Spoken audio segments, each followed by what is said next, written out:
Pemirsa, kepolisian masih menyelidiki penyebar konten porno chat WhatsApp dalam situs Balada Cinta Rizik yang diduga melibatkan Rizik Syihab dan Firza Husein. Dari hasil pelacakan polisi, pemirsa, posisi penyebar konten diketahui berada di Amerika Serikat. Hal tersebut disampaikan oleh Kapolda Metro Jaya Irjen Pol M. Iriawan. Ia menjelaskan penyelidikan untuk penyebar konten pornografi berbeda konteks dengan penyelidikan Rizik Syihab dan Firza Husein sebagai pelaku pornografi. Iriawan juga menambahkan tidak mudah melacak penyebar yang aktif di luar negeri karena membutuhkan koordinasi dengan aparat setempat. Selain itu, pihaknya juga kesulitan karena penyebaran sudah dilakukan secara berlapis, namun penyidik Polda Metro Jaya telah menyiapkan sejumlah ahli untuk melacak pelaku penyebar pertama di situs Balada Cinta Rizik.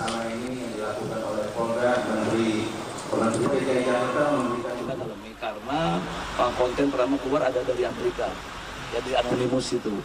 Nah, itu yang agak kesulitan, namun kita terus melakukan itu. Ini beda ya, yang menyebarkan dengan pelaku beda, jadi ada pidananya, ya, ada pidananya. Jadi yang melakukan ini antara dalam hal ini saudari Firza dengan Habib Rizik itu ada pidana tersendiri. Di mana yang meminta dengan yang memberi itu. Kenapa? Sementara itu, pemirsa, Polda Metro Jaya memastikan tetap melengkapi berkas perkara pimpinan Front Pembela Islam FPI Rizik Syihab. Meskipun saat ini Rizik berkelit dari proses hukum di Indonesia. Kepolisian juga tengah menyiapkan langkah alternatif lain untuk memulangkan Rizik selain mengajukan red notice. Kapolda Metro Jaya Irjen Pol M. Iriawan menyatakan polisi hingga kini masih berkoordinasi mengenai upaya pemulangan Rizik Syihab ke Indonesia. Polisi juga masih belum mengeluarkan surat permohonan pencekalan visa Rizik Syihab pada pemerintah Arab Saudi. Visa Pak Rizik nggak diperpanjang itu udah? Oh belum. Karena kan masih ada waktu, masih ada waktu di sana visanya. Ada rencana untuk mengajukan itu biar kita akan rapat lagi nanti dengan Mabes Polri dan imigrasi. Kita akan lihat. Saya yakin lah beliau kan juga home alone ya, akan kangen kepada negaranya, pasti pulang. Polda Metro Jaya juga memastikan tetap melengkapi berkas perkara Rizik dengan mengumpulkan barang bukti dan memeriksa sejumlah saksi.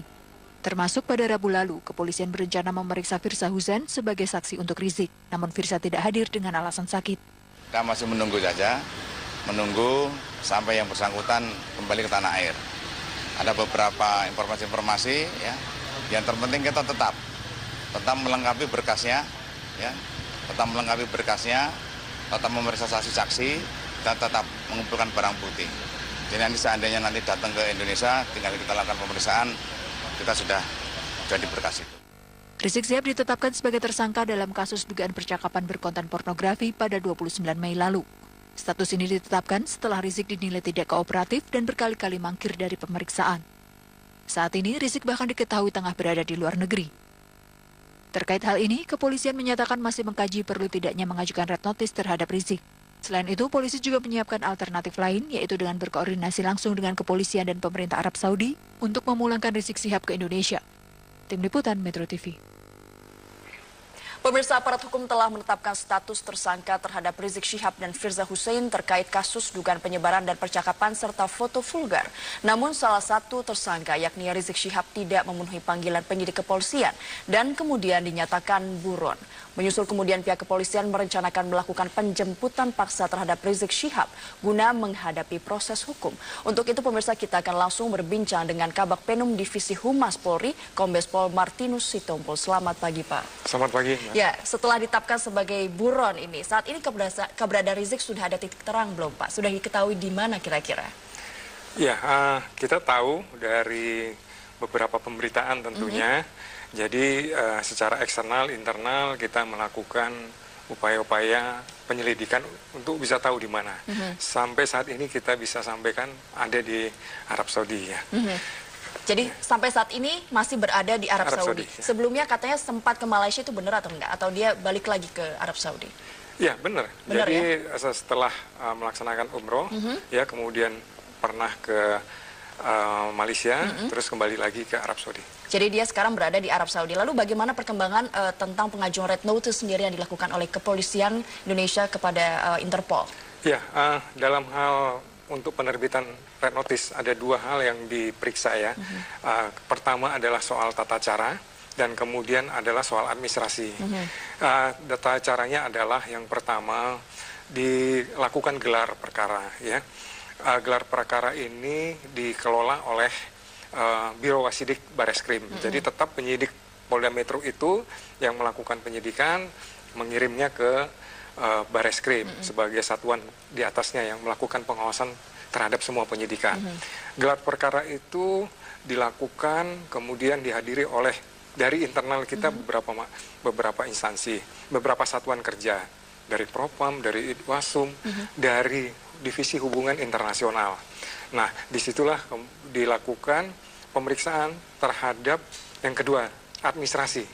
Administrasinya apakah sudah lengkap atau tidak. Administrasi itu mulai dari berita acara, kemudian surat perintah, penangkapan, panggilan, yang kita katakan adalah dengan administrasi penyidikan. Nah, kalau ini sudah lengkap dan tata caranya ini kemudian dari penyidik Bareskrim, kemudian diserahkan ke Divisi Hubungan Internasional, dalam hal ini CQ Bagian Kejahatan Internasional, yang kemudian meneruskan ke ICPO di Lyon, Prancis. Nah, di Sekretariat Jenderal ini kita kirim. Namun sampai saat ini memang masih ada di Divisi Hubungan Internasional untuk kita akan teruskan ke Sekretariat Jenderal ICPO. Di Lyon, Prancis ya Pak? Ya. Nah, ini sudah lengkap, lalu sudah siap untuk dikirimkan gitu ya statusnya berarti ya? Ya. Kapan kira-kira akan Ya, dilakukan? ada beberapa yang masih harus dilengkapi. Jadi setelah nanti lengkap, nanti akan diserahkan juga berita acara yang kita katakan dalam kumpulan itu adalah berkas perkara.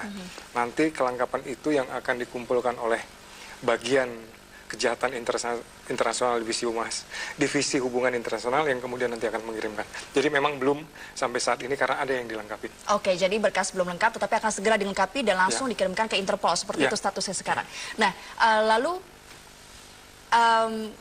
kira-kira kalau misalnya tidak diterima dari Interpol untuk menerbitkan red notice, upaya apa lagi yang akan dilakukan oleh kepolisian? Ya, jadi memang ada dua, nanti setelah kita kirimkan apakah diterima atau tidak. Kalau diterima, nanti apakah diumumkan di dalam website mereka sehingga semua publik kalau melihat websitenya Interpol itu bisa tahu bahwa ada orang yang dicari di website itu atau tidak. Nanti itu HPO nanti kalau misalnya menerima.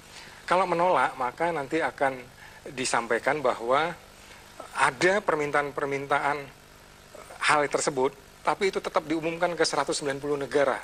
Jadi walau itu tidak diterima, itu nanti akan diumumkan bahwa ada permintaan ini yang kemudian karena ini bukan merupakan ranahnya ICPO, Interpol, sehingga tidak akan diterbitkan. Nah, tapi pengumuman akan tetap dilakukan oleh mereka ya Pak, walaupun tidak diterima sekalipun.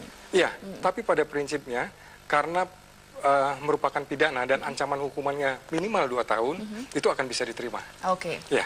Lalu berapa lama kira-kira setelah pengajuan nanti akan dikirimkan ke Interpol, lalu akan diumumkan apabila diterima, seberapa lama Pak Interpol akan mengeluarkan red notice? Sekretariat Jenderal itu biasanya 1 minggu sampai 2 minggu. Oh, jadi tidak terlalu lama sebenarnya, 1 minggu sampai 2 minggu. Ya.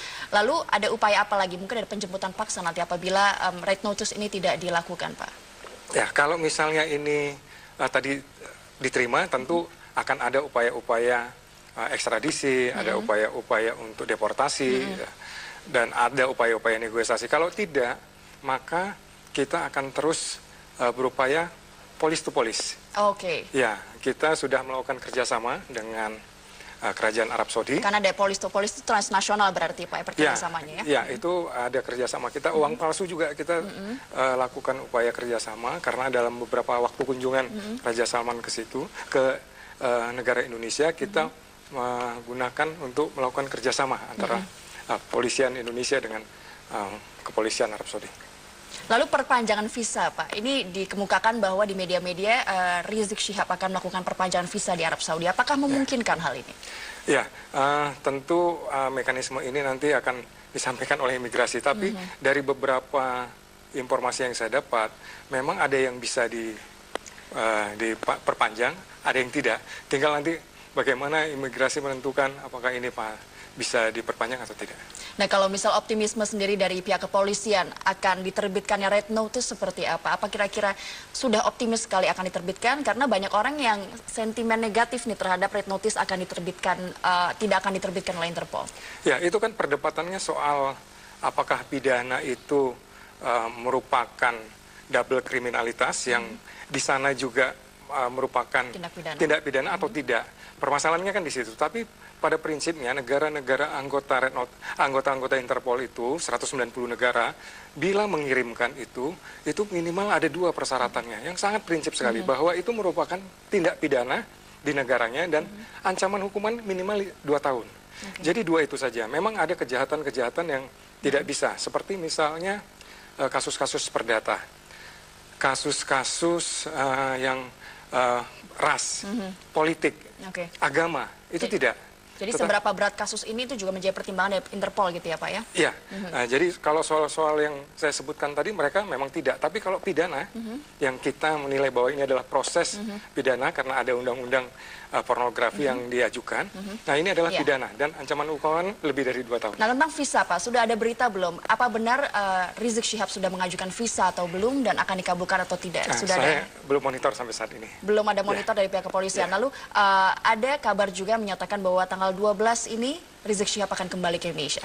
Ya, informasi itu memang kita terima dari pengacaranya. Kita memang menjalin komunikasi karena kita masih tetap berharap HRS itu bisa kembali dan kemudian kita lakukan penegakan hukum di situ, proses hukum supaya bahwa semua orang di hadapan hukum itu adalah sama yang kemudian apabila kita melakukan perbuatan melawan hukum itu tentu ada konsekuensi hukumnya.